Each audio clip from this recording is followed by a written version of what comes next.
En 2006, la SNCM est privatisée au profit de Veolia et de Butler Capital Partners.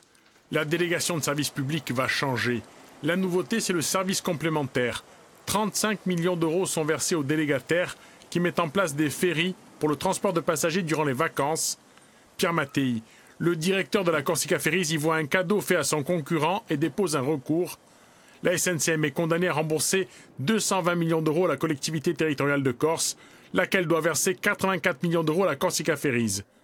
La compagnie au bateau jaune n'a pas encore été réglée. 10 millions d'euros seront provisionnés au budget primitif 2019. Une expertise judiciaire est en cours pour tenter de réduire la facture. Il suffit de dire que si on est à 84 millions d'euros, on peut fermer la boutique. Le choix du service complémentaire a été une décision politique portée par celles et ceux qui étaient en situation de responsabilité à la collectivité territoriale de Corse à l'époque, mais entérinée, validée et peut-être même imaginée par l'État.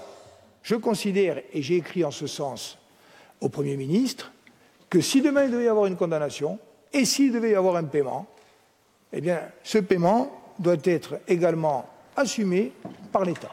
Autre délégation de service public, autre contentieux. Pour la période 2013-2023, la Corsica Ferries est écartée. Elle gagne en appel. Le plaignant réclame 47 millions d'euros à la CTC.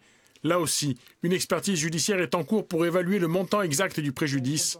Cette fois, la collectivité ne pourra pas se tourner du côté de l'État. On a une deuxième épée de Damoclès qui est au-dessus de la tête de la collectivité de Corse.